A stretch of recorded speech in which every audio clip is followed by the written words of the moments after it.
intuitive viewers, hello. So I just wanted to kind of get for a second, and it's been a rough few days. It's been terrible. I just wanted to kind of touch base, give you a little bit of information, tell you guys I'm here. I'm here for you guys, and I know you're there for me too. So it's great, and we'll start with the least horrible. We'll move to the most horrible, but first, I'll make you happy by showing Lucy. Lucy got a haircut. Look, she doesn't like it. She does like it and she doesn't like it. She gets embarrassed, but she got a haircut. She's so bald. Yeah, the last few days have been awful. So I just wanted to kind of touch base and give you some information. First, so let's start with the debates.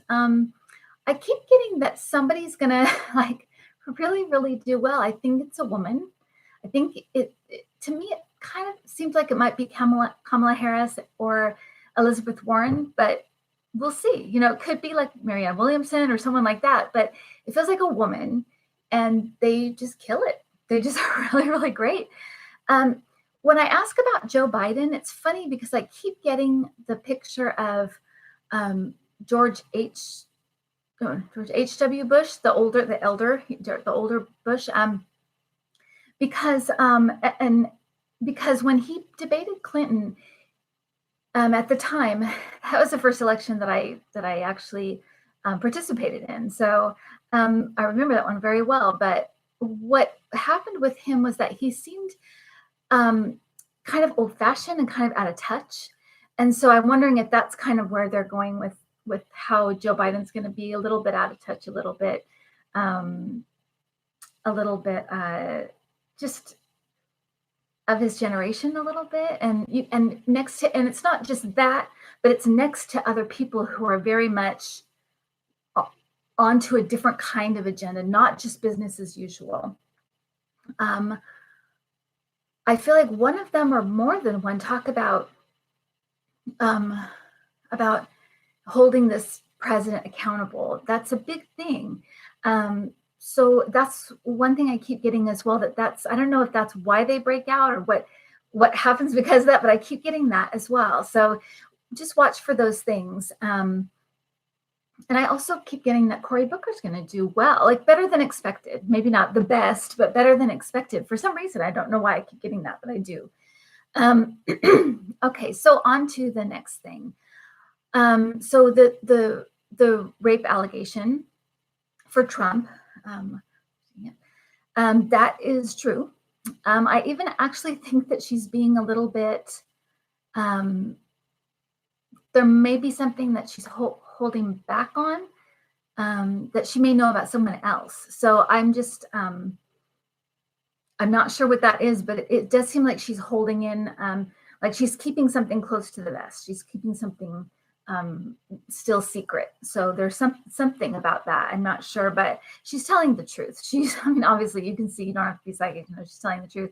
She's telling the truth. He's a serial offender. He's, and I feel like even the women, some of the girls, I should say, that he's, attacked or whatever, have been really young. So it's a problem. He's got, we know a lot of his issues, but he's got a lot of issues. And so there's that. The other thing that I keep getting, so here's the thing. When the stuff about the detention centers, when it very, very, very first started, and they were kind of taking the kids and nobody quite knew where they were going. And everybody thought, well, they must be going to relatives because that's usually what they do. They'll find a relative that lives in the United States. But then people were like, well, no, they're not doing that. So where are they going? So Cassie said, my daughter, Cassie, said, Mom, do you want to do like a vision to see what's happening? And so I did. And what I saw was this. And, Cassie can confirm this. It seems, ridiculous after the fact. But what I saw at the time was this. And I don't think, was I doing the channel? I can't remember if I was doing the channel or not. I'm not sure. But I saw a square, cement square. It looked like a swimming pool. It was like about that, maybe, I don't know, like 2 or 3 feet deep.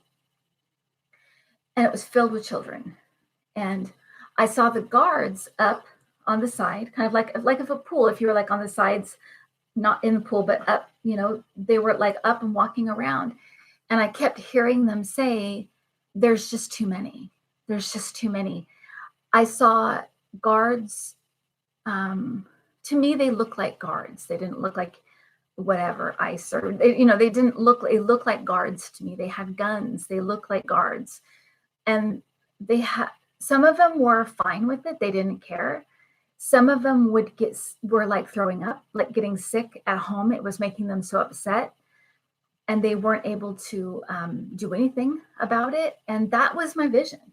So I told Cassie that, and I said, I hope to God that is not the case. That was the worst thing. And since that vision, I've asked my guides not to show me anything because that stayed with me and stayed with me and stayed with me for weeks. So, and even still, when I recall it, I can recall everything about it. So I've been really careful to be like, don't show me stuff that I can't handle. I've worked with kids most of my life, so I don't want to. It's just hard, it's hard. It's hard for everybody, but I kind of want to be given messages, but not see exactly what they're talking about because it's just too disturbing. And so what I saw was people inside facilities with clipboards walking around like they're taking notes and walking around. So that tells me that we're going to get more people inside other detention centers that actually are official, so like the Red Cross or somebody like that, somebody that's official because they had a clipboard. To me, that's like they're official. They're doing something. They're looking at, for problems or doing interviews or whatever. So I saw that. And then I also saw firefighters rushing in to like a facility, like literally like kicking the door in and rushing in. And that confused me because I thought, is there going to be a fire? And it didn't feel like that. So I don't think it's like an actual fire. But what I think it is that since 9/11, I always think of firefighters as rescuers. So I feel like there's going to be some kind of like quote unquote rescue at some point. Getting to the bottom of it and putting the kids in places that are with family or safe or something. Now, this seems like it's further ahead than now. It doesn't feel like it's going to happen like tomorrow. It feels a little bit in the future, but it's there. And so I just wanted you guys to know that. And the last thing I'll say is that actually I'll tell you a couple things. First of all, there's a philosophy, I guess it's a philosophy religion kind of thing called A Course in Miracles. I don't know if you've ever heard of it. If you have, then you know what I'm talking about. If you don't, then you can look it up. But in that, it's kind of like a philosophy, I guess, kind of based Christian philosophy. Marianne Williamson she's a student of A Course in Miracles, and it just talks about choosing love and not fear and those kind of things. But in that, it tells you that the miracle is being able to see something from a different perspective to give you more understanding. And so that's what I would like to offer to you today. So we're here to learn. We're here to learn. We're here to expand. I always say we're here to learn from all sides. So if you were a criminal in one life, you'd be a police officer in the next life. You'd learn from all sides. You get it. So we are here to learn. We're here to learn as individuals, but we're also here to learn as a collective. A good example of this is World War II. There was a lot of learning that happened during that time, a lot of horrible that happened during that time, but a lot of learning, and certain countries really learned. Germany really, really learned. They've been very, very good about honoring the people who died, being able to put the history in perspective and not let it happen again. They were very good about that. They did a really good job of that. And so that is, the United States has kind of let things go on that shouldn't have gone on. We didn't hold, Nixon or George W. Bush or Reagan or anybody accountable for the things they did when they were in office, even if they were illegal or war crimes. We didn't hold anybody accountable. We know that there are children in the United States that live in poverty, that we know, like the school lunch programs, a lot of kids, that's the meal they get during the day. We know that. So I feel like this is everything that we kind of know amplified, so that it's to the point where either we need to do something about it or just be like, yeah, we're just horrible now. I think, and I know that people are mostly good. They really are, and they will deal with this. We will find a way. I keep seeing protests and people outside of these centers and stuff. So I know that there's going to be some kind of action taken by the people soon. But the different perspective I would like to share with you is that from the other side, from this, whatever you want to say, the other side, the spirit realm, heaven, whatever you want to say, nothing's seen as good or bad. Everything is learning. And we all know that the most awful things in our life, we probably learned the most from. They've been difficult. They're hard, heart-wrenching, but we probably learned the most from those things, or those people who really challenged us and been whatever, or we've had hard relationships or things. We've learned a lot. And so this is kind of a time for us to learn as a collective and learn as individuals, because what are we going to do about it as individuals? What are we going to do about it as a collective? So that's the different perspective. It's strange because, good and bad, that's how we think of everything. That's how it's like, either you're good or you're bad. You're an angel or a devil. And so it's very hard to think of it that way. But this is a time where we're learning as a group. And we're having to take care of business we should have taken care of several other times. It's just getting worse. And it's getting worse. And it's forcing people to look in the mirror, forcing the country to look in the mirror and say, who are we? Are we a country that tortures children and kidnaps them? And are we a country that doesn't care what our representatives do? They can be criminals. Who are we? Do we just care about reality TV and going shopping, and that's who we are now? So those are the questions that are happening now. And so many people, compared to even 2000, 2004, 2008, people are awake. They're seeing what's going on. They're invested in the democratic process in a way they haven't been in, I would say, decades. So I feel like there's going to be some upheaval and awful things to deal with. And then I want to flash forward, because when this is all over, what I see is great. It's really like everything has turned around. People are not in the kind of work situations that we are now. They're not in the healthcare situations we are now. And when this new administration comes in, when Trump goes away and he falls, this new generation comes in, and everything shifts. Guns, healthcare. There's all these changes made at it feels like at once. And I don't know if it is like at once or if it's spread out over a decade or something, but we're so much better off. We're so much better off. And this will be like the Dark Ages. We'll look back and think, what the hell happened? How did that happen? How could we let that happen? But it is that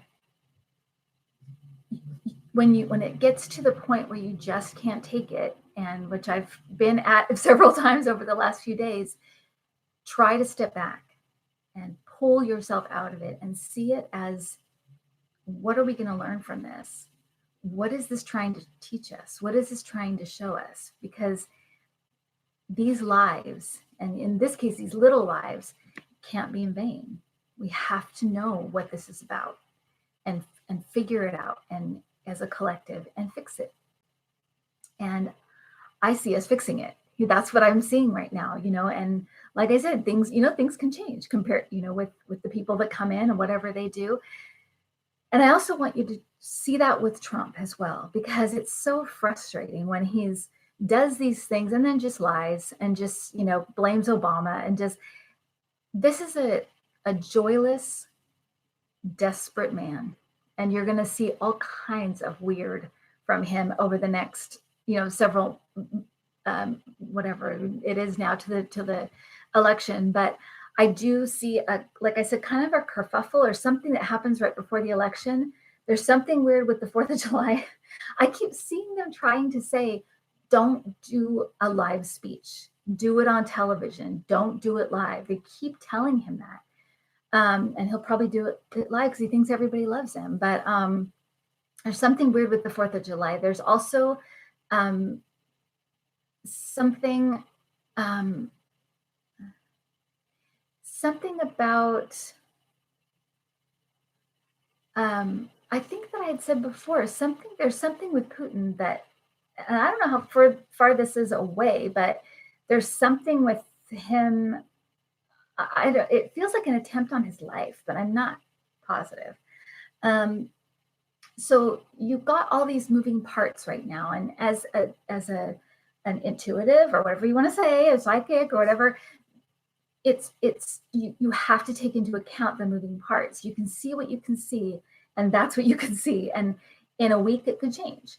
But that is kind of the nature of how this is when there are so many people. And I think what I'm seeing when I'm seeing everything turning and changing is where it's supposed to go. That's the hopeful end game. And so, and I'm very hopeful. I feel most people are good. Most people want to, have a job, have a roof over their head, have their family. They want very basic things. And they want those things for other people. So we're awake now, which is good. People are taking part in the democratic process like they have never done before. You've got people that are working for campaigns like they've never done before, women running for office like they've never done before. We're mobilizing, we're moving. So that's great. If nobody was doing anything, I would be worried. But people are moving, people are trying, people are getting into office that are good. It really is this huge time of awful and a huge time of change. And so, and whenever when I have done cards, I don't do cards all the time, but when I have, I get the Tower first, which is that breaking down to build up again. And that's what's happening. And it's painful and it's hard. And like I said, when you just can't take it anymore, try to see it from a spiritual perspective, just to let you know that it's a lesson. We're learning something and we better learn it. So hopefully we will. I have a lot of hope, and a lot of hope that we will. Okay, so the last thing I want to end on is this past life I was telling you about Trump. So we did, it was a long time ago, but we did we have past life cards, and Cassie's great at doing the past life cards. So we did Donald Trump. Like, what's his like? And it was like the most influential past life is what we did. And it showed him as, and this is through Cassie and through the cards, it showed him as a Native American Indian chief. And he had a very large tribe and a lot of land, and was extremely connected to the land. And he had his land taken away from him. And most of the people in his tribe were killed. And I'm not sure if he was killed at that time or not. It seems like not. But that was a very influential life. And he's kind of living the other side of that now, where he has taken away people's land. He has literally taken away people's land. Like when he built that golf course, I think in Scotland, and he took a bunch of farms. He's talked about it with the wall. So he is on the other end of this, of that life right now. The other thing that the spirit guides said to Cassie was that that's why he's so obsessed with putting his name on stuff. Is it goes back to this life of having lost everything. And so whenever he gets something in this life, he puts his name on it. And so just to like, it's mine, I'm claiming it. So that was the life that I thought was really, really interesting. And you could also go back and look at my Fred Trump video, because that was interesting too. I don't consider myself a medium, and I rarely get medium type of things like that. Everything I do is usually through guides, but the Trump one was weird. And that was, gave me a lot of information about the dad, the granddad, and Donald Trump. So you might check that out as well. But okay, so that's what I have to say about all this. And I know that it's painful and awful. We're in this together. And with all the other channels that we have there, everybody's on the same page. People are, I haven't heard anybody on any channel yet say we're doomed. We're doomed. Pack your bags. We're doomed. Nobody has said that. Everybody has been like, we're going to get through this. It's just going to be hard. And it's going to maybe take us to the brink, but we're going to get through it. And Trump's going to be gone. So that's kind of where I want to leave it. And hopefully you can, just remember some of the things that I told you, if they help you, if they, hopefully they will. So I'm going to say goodbye now. And Lucy is laying down. She's being really weird today, but I just want to show you so she can say goodbye too. Bye. Bye. Look at her haircut. Isn't it cute? And her little ears go straight out like Dumbo. Okay, guys, have a good one. And we'll probably talk to you over the weekend. I'll try to do a live thing over the weekend so we can chat. Okay, bye.